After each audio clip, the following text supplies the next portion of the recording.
Welcome to Leadership Bites with myself, your host, Guy Bloom. This is a leadership podcast where I have conversations with colleagues, I chat with guests, and sometimes there'll be just me talking. You can connect with me at livingbrave.com, and when you enjoy the episode, subscribe and please tell everyone. Joel, it is fantastic to have you on this episode of Leadership Bites. Welcome. Thank you very much, and it's very nice to be here, Guy. Well, I've really been looking forward to having you on. So I say this now with everybody. I came across you through the wondrousness of the internet, and we had a chat, and I'm absolutely fascinated by what you do and where you operate. So so glad that you're here. And with that in mind, it would be fantastic just to hear from you who you are and the role that you inhabit. So, where am I? It's a bigger question, but in terms of, let's stick to the role initially at least. But so I'm sitting with the UNHCR, so the Refugee Agency. I'm sitting in Budapest, and I'm in charge of leadership development across the globe for UNHCR. We are actually part of a learning center. So I'm, as I said, sitting with the leadership development piece, but that also includes everything we do to support managers. I have a peer looking at talent and performance, and then another peer looking at what we call functional learning, which would be everything to do with, program finance, admin, all of that kind of stuff. And in total, we are actually close to 140 people delivering, designing, learning to UNHCR colleagues across the world, of which there are roughly 18,000 at the moment. And just for anybody that doesn't know what UNHCR is, just bring that to some meaning for people. Yeah. So we have a mandate, and we are very proud of that mandate, and that mandate is to protect refugees across the world. So we are the ones that provide food, shelter, support. Whenever there is a refugee, and a refugee is a person that have crossed an international border. So we run the camps, we provide support for refugees in cities across the world. But we also work closely with governments in terms of making sure the governments actually stick to the global principles that they've signed up to in terms of letting people cross borders and stuff like that. We are a proud and an old UN organization. I'm always alert that when people say "and stuff like that," what that really means is, Guy, it's really very, very complex. And if I even start talking about it, it becomes quite a big conversation. So every role has their, and stuff like that. So I recognize that. Indeed. Yeah. So, and that's what really attracted me to you. I think, the UNHCR as an organization and the role that you inhabit in it, because this is a podcast called Leadership Bites. So leadership's in the title. So within the role, what is that role's output? When you think, do you know what, when I'm done at the end of a year and I look back on it and go, right, there might be the job and then there's the role. They're almost sometimes two different things. But in terms of a tick in the box for what this role has achieved and what it's about, what does that look like for you? I mean, so maybe if I take a step back. Initially, when I started with UNHCR, so some 10 years ago, which was in a slightly different role, but that doesn't really matter. It was within the same area, management and leadership development. The role was very much about providing traditional workshop, 1 day, 2 day, 3 day, 4 day, 5 day training to our senior managers. So how do I describe this? Being a massive international bureaucracy, we are very hierarchical as well. So you have sort of middle managers age-wise between 35 and 50, and then you have senior managers age-wise 45, 55. So we had lots of traditional face-to-face training for middle managers and for senior managers, bringing people together for workshops. I think doing a lot of the usual things you do in terms of leadership training, introduction to strategy, being strategic thinking, polarities, team effectiveness, team development. How do you work with your team? How do you work with your senior team? That was sort of what we did a lot of. I think what has been super interesting in the past 3 or 4 years has actually been the journey from much more of a training-based role to a role where we emphasize more and more the support on the job. So how do we actually support managers, not by providing traditional management or leadership content, but how do we provide a space where senior managers and leaders can actually have conversations either in smaller groups or with coaches that can help them grow their leadership repertoire. So when you ask me what does it look like, at the end of the year, I would say what makes this really interesting is that journey, and the fact that journey is not yet finished, but the fact that we spend more and more of our resources actually creating those spaces where senior leaders can have conversations about what it means to be a senior leader, and that we spend less and less of our resources on providing traditional standalone leadership training. That's really interesting. So there's, in all elements of training, in my mind, there's the how to do a thing. So there's the process. So for example, if you just don't know how to give feedback classically, then we may need to show you, or here's a framework just to help guide you. Then there's the competence of that process. So, okay, you know it, but now do you have some skill around it? So, which often for leaders is something they may know how to give feedback, but do they have a skill around it? And then I'm hearing this, which I very much believe in, if I just want to calibrate my thinking to yours, that there's this level that says, okay, so we have people that know what feedback is, and if they don't, we'll show them, and they know how to use it because we'll coach them or enable them to do it. But then there's this space of conversation that might be, well, actually, I do know how to do it. I can do it well, but there might be times when I hesitate to, or there might be situations where it didn't work as I wanted it to, or whatever that might be. And when somebody senior hesitates or it doesn't quite work, it might be working 95% of the time, but let's have the conversation about the 5% of the time. And they can do that in a kind of a peer support or with coaches. So actually, it's the conversation that is the enabler, because I want to hear from the room. I want the nuances of reflection from others, and that's beyond the model. It's beyond it might be useful if you try it like this, but this is the growth of conversation, if I've heard you correctly.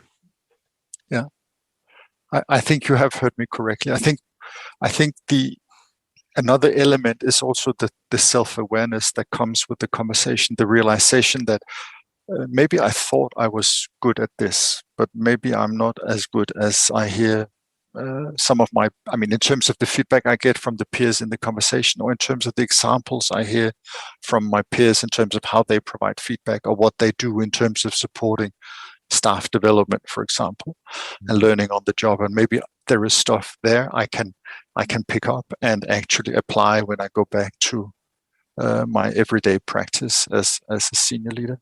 I think it has also to do with the fact that, as we work with relatively senior managers, there is little, it's not because people can't learn to provide feedback better. So there is also a space for actually, going through the motions of training questions, of providing feedback on listening skills and these things. But I think the real growth potential actually lies in the conversation with peers and in the realizations of, what am I good at, what am I not so good at, and where do I myself see a potential for growth. That simply doesn't take place when you have your standard trainings. And we tended very much to be in love with, the standard trainings. So this is a massive shift for us as an organization. There's real maturity in a kind of reflective practice that's happening in real time. There's something very, for some people, quite a scary thing, because I'm going to have to demonstrate or offer, maybe demonstrate might be the wrong word, I'm going to have to offer an element of vulnerability, perhaps, into that space. And sometimes I find that the first thing people have to become comfortable with is that my vulnerability doesn't make me vulnerable. And actually, if I see you doing it, it almost takes somebody's got to go first. So, and if they do, then actually, the nuance is a word here which I think is quite valuable. The nuance of it, the level that senior people are operating at, that turn of phrase is very useful, or that word would really help me. It's not sometimes they fundamentally don't know what to do. Okay, that's something else. But very often it is the subtlety of the finesse, the elegance, or this word I use a lot, which is the craft. Yes. So I think I'm hearing there that this is the nuancing, this is the hearing from your peers, this is maybe that collective recognition that, I'm not doing this as much as I should do, or we're not really doing this as much as we should do. Or so there's almost like a consensus sometimes that can come out of that. Is that resonating when I'm saying that? Completely. I think, yes, I think you're completely right. I think vulnerability is a key part of this. And I think in my context of UNHCR, I think the vulnerability is important, because there has been an expectation that because you were a senior manager, you knew everything. And I think today you actually need senior managers that are able to step back and say, I don't know, I'm not the expert here. I'm here to manage, I'm here to lead, but I'm not the content expert. That's why, I have you and you and you and you and you working with me. So I have to trust that you know what you're talking about. I can ask questions to explore, but you are the content expert, and showing that vulnerability and being able to talk about it, I think is critical. I think another really powerful insight in terms of these conversations that we try to move across the organization is also the realization that you're not alone. A lot of our senior managers are sitting as the equivalent of ambassadors, or the deputy or the assistant ambassador. So you're not embedded in a big day-to-day network of peers. So simply bringing people together for these conversations also help them to realize, and as you say, finesse language, realize where they may have a growth potential, but also, just affirming that what they do is actually okay. It's good enough. This is what most others are actually doing. I'm also go on, Joe. No, I just wanted, just to also throw in I think it has been very interesting also with the pandemic and how the pandemic have also changed dynamics. So and have actually sort of accelerated this process, because there was a lot of resistance in March of last year to actually do senior management learning virtually.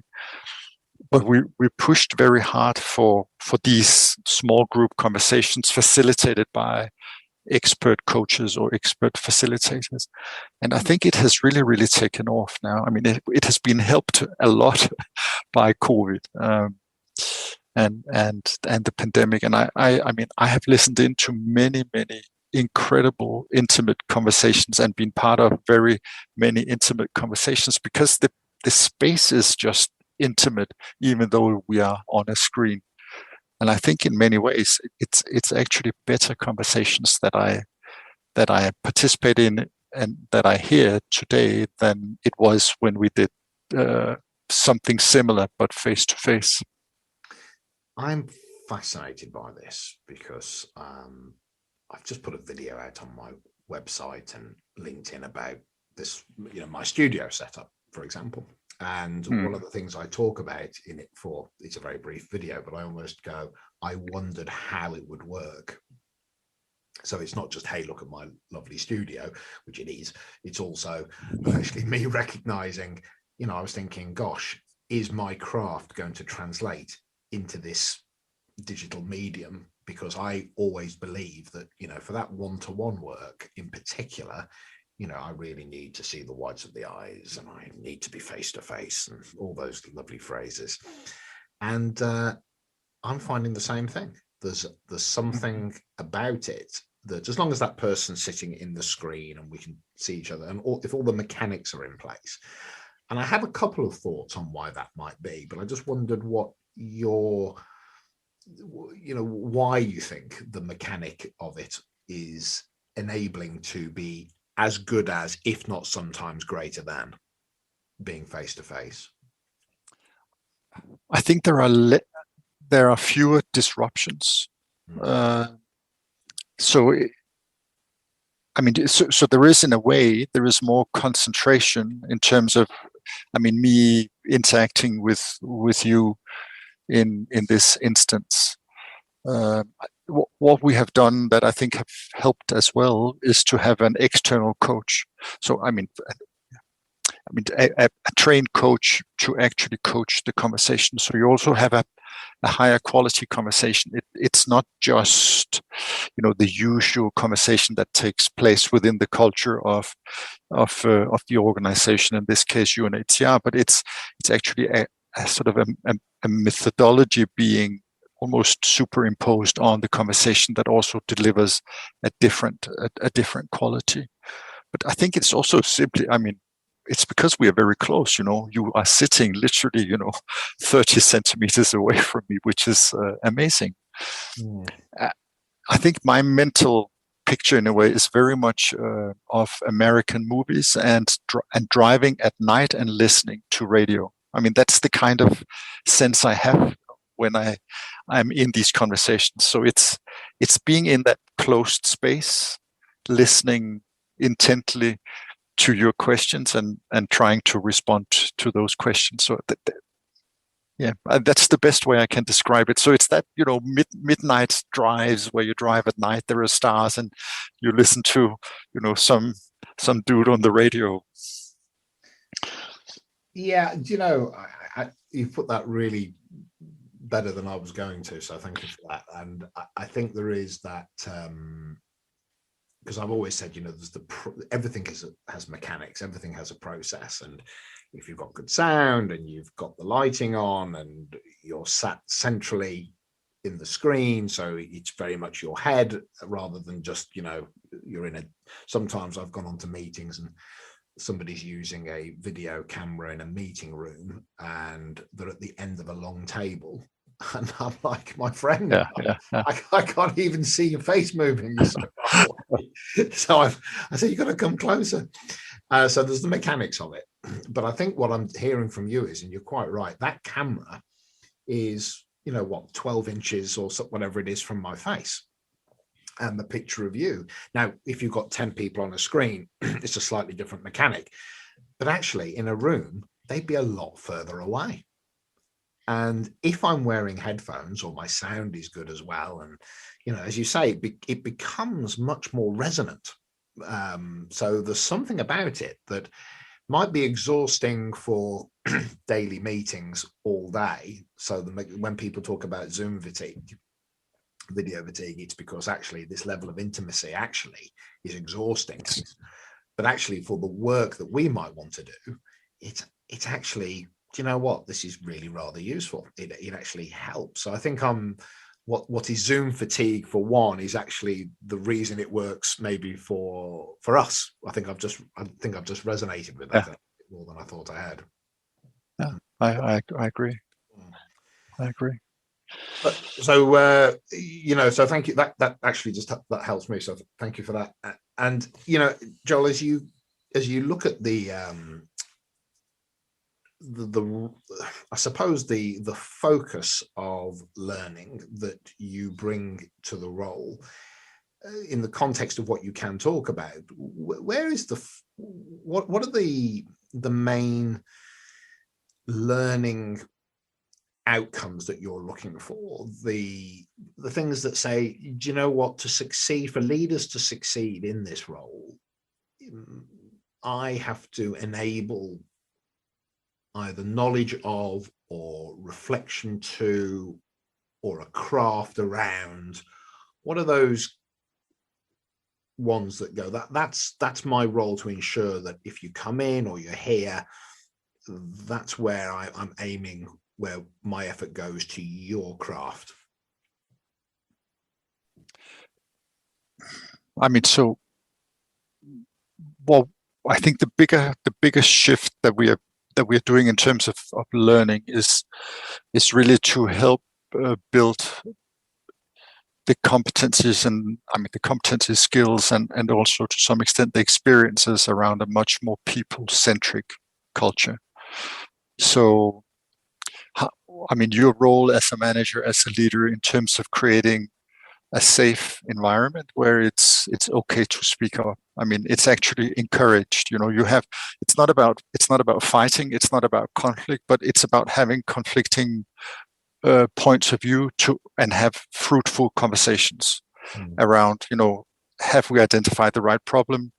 And once we've agreed, yes, this is the problem, or maybe there is a problem below the problem that's the actual problem, then what are the kinds of solutions that we need to be looking at, and let's explore those different solutions together.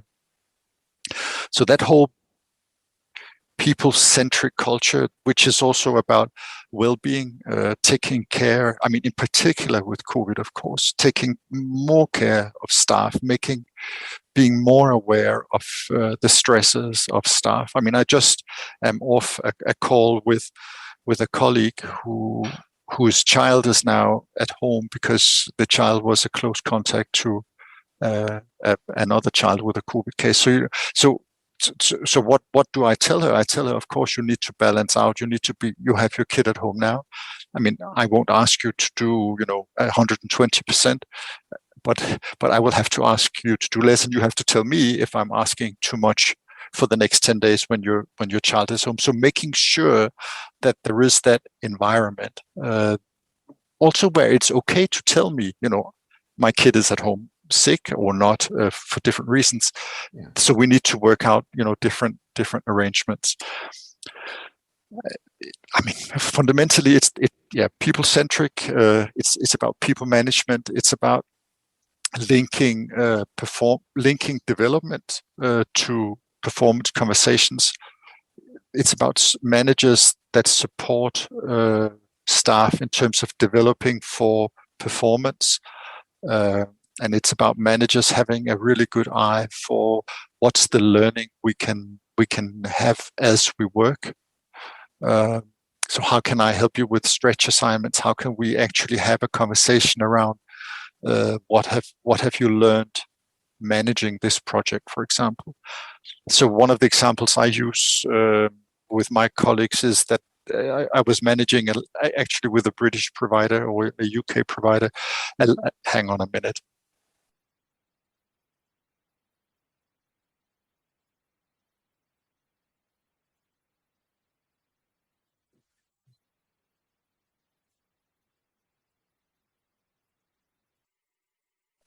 Sorry. Right.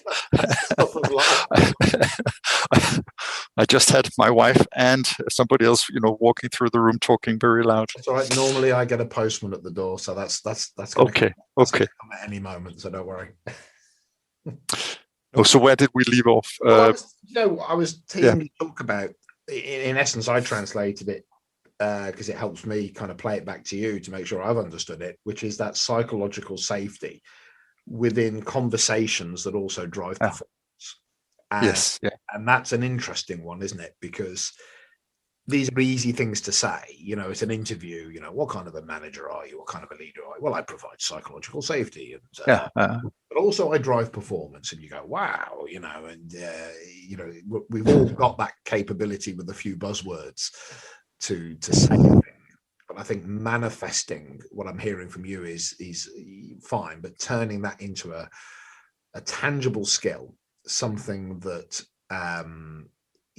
we're all using maybe a lot more than we used to. That's almost where you got to. Yeah.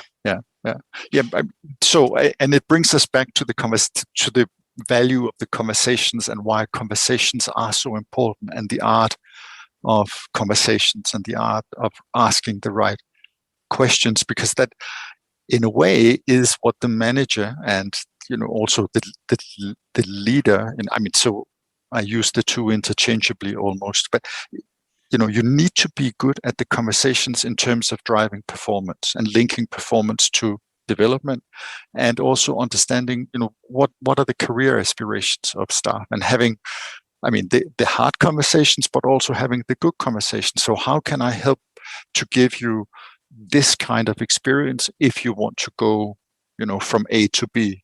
So how can I get you onto projects? How can I get you onto stretch assignments? How can I maybe lend you out to a different department for a bit, so you can get that kind of exposure and experience that will help you? Because as a manager, my role is really also to provide a good experience. It doesn't mean that I have to be, really, really nice always, but I have to think about what I do with the employee experience in mind. So how can I facilitate that you get as good an experience with UNHCR, from your point of entry to, when you depart the organization? And that's a huge shift for us, because, I mean, frankly, we haven't really considered management as important. We've been very task and are very task focused, which I think is really, really good.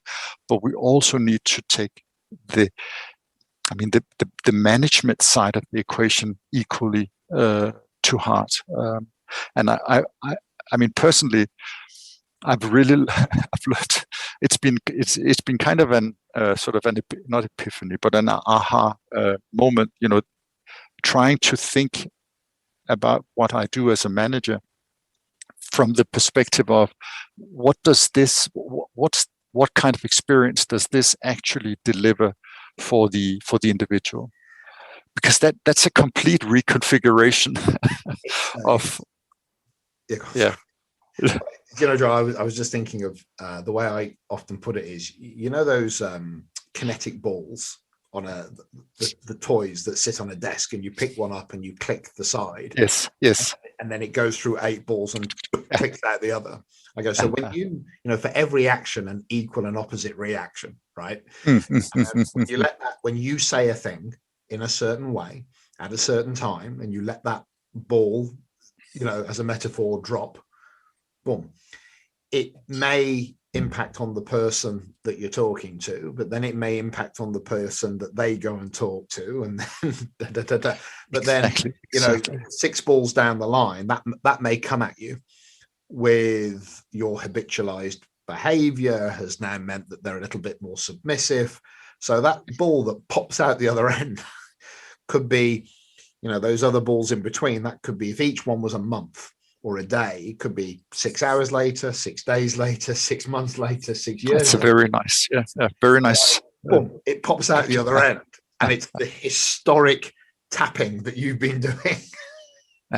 And I think when I kind of thought about it like that, I thought that helped me go, am I prepared to take on board both the short game but also the long game? And the understanding that, well, I just need it done now, and I just, but actually, what might that mean to this organization if collectively we're all doing that over a 2-year period or a 3-year period?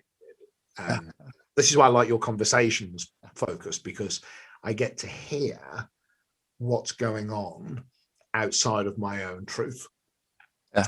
And do I connect to my responsibility as a contributor to the environment and the culture of this organization, rather than just my own output? And that's very interesting for me. And I think when leaders really buy into that contribution outside of their own need, that's when I think you get shift. And I think I'm hearing you have your own recognition, and that's indicative of that.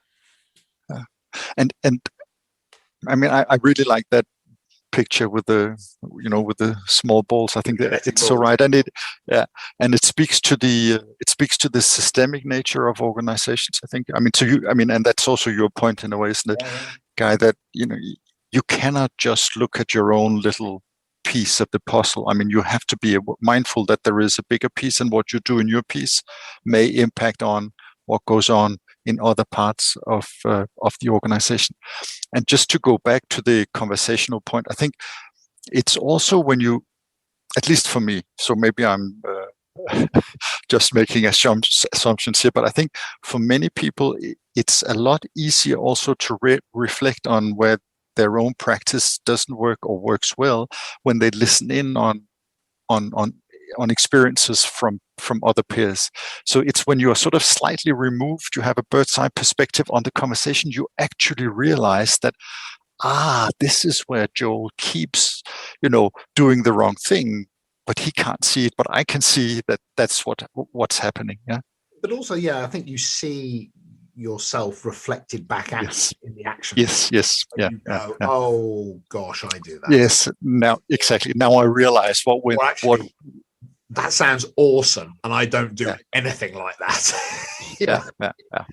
I think some of the greatest revelations are when people see excellence in others and then realize, I don't do that, or that is fascinating.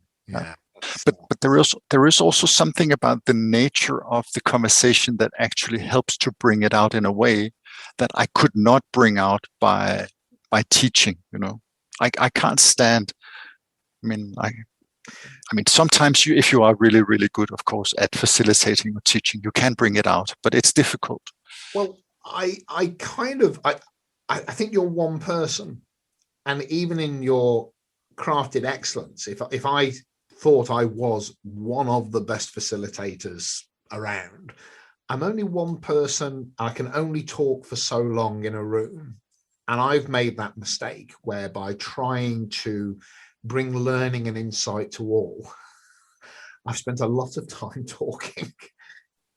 Whereas actually, if there's 10 other or 5 other people who have bought into and are not playing the game, but they're contributing appropriately, then you're facilitating them facilitating.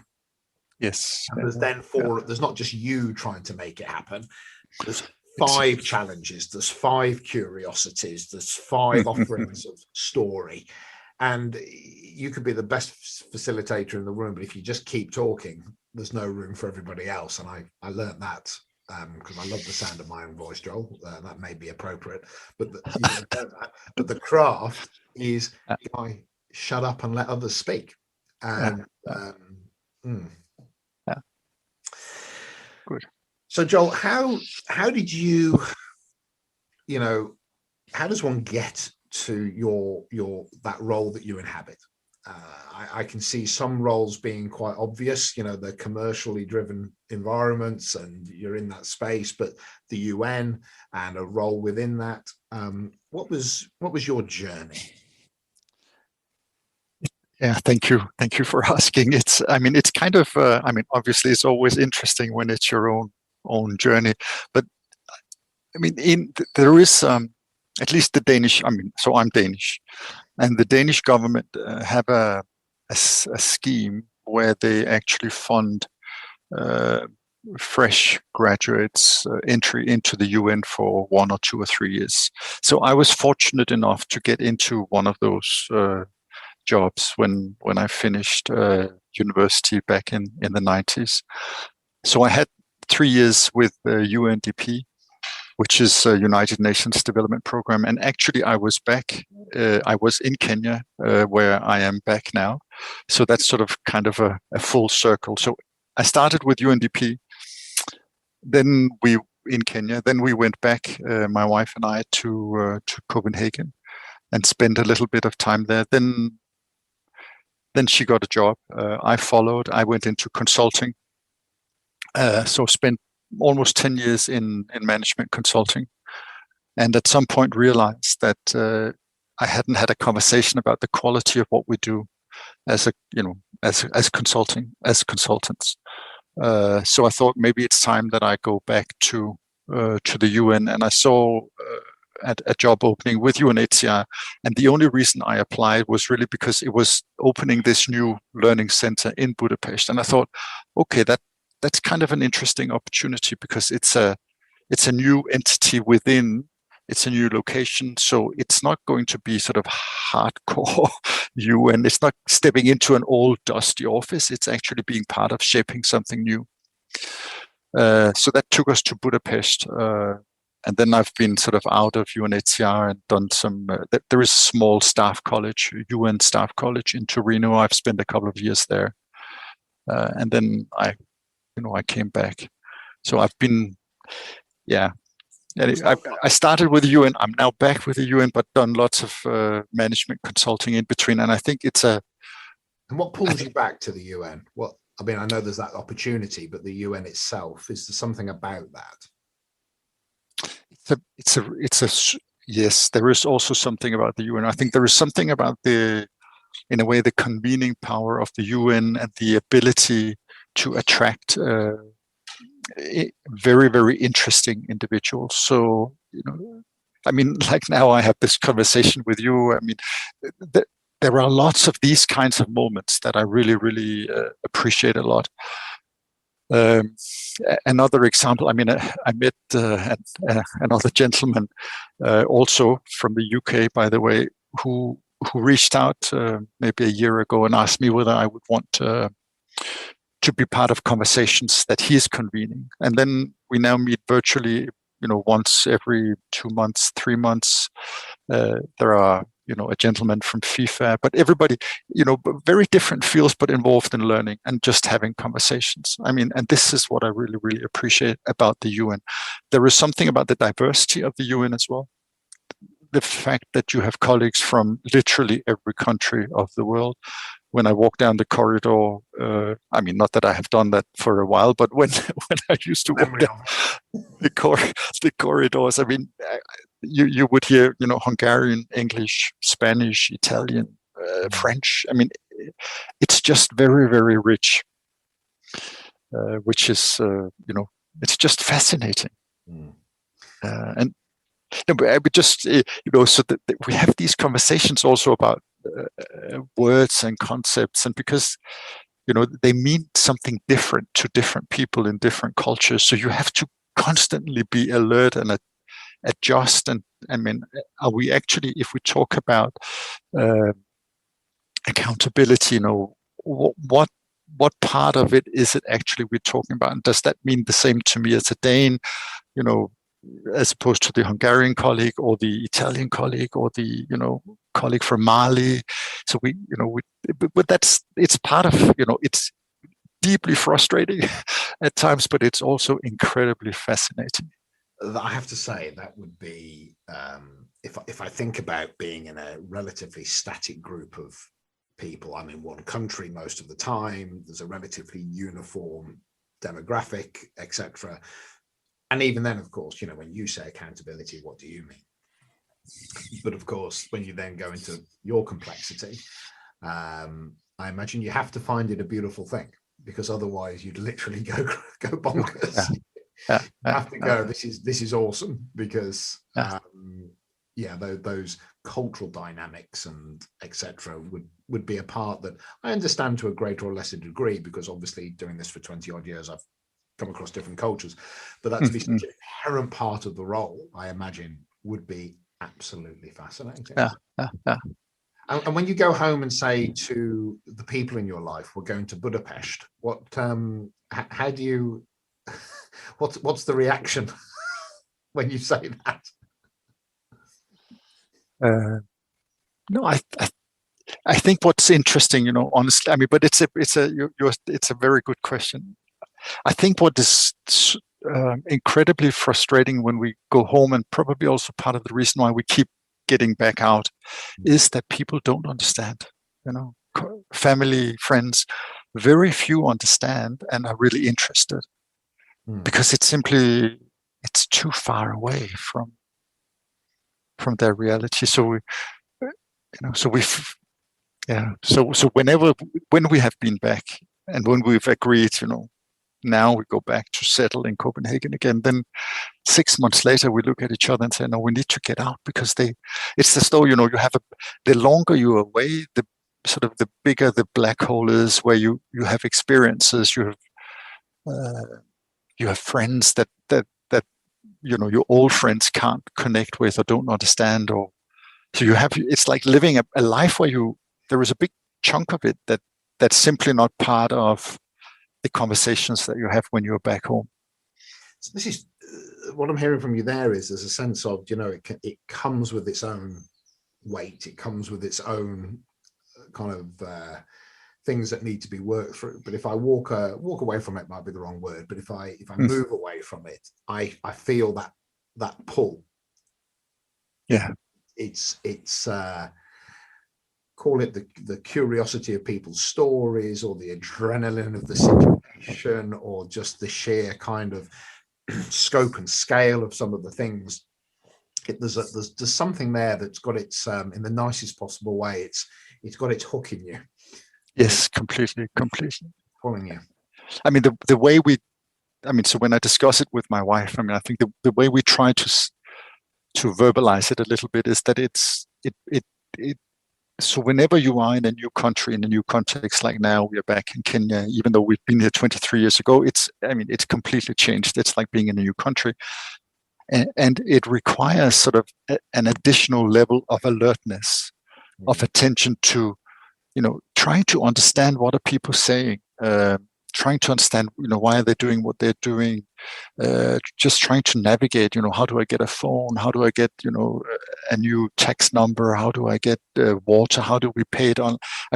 It's that additional level of alertness that at least for us, is addictive. So you become sort of hypersensitive, whereas sometimes, when you've been living in the same city for 10 years, 20 years, and maybe your whole life, then you have a depth of, you're anchored in a completely different and very solid way. But maybe you also just go through most of your days and don't really see, the streets around you or the roads, so don't think about the bank or, whatever you need to think about, but you take it for granted in a way that you can't do when you're out, because there is so much you don't understand.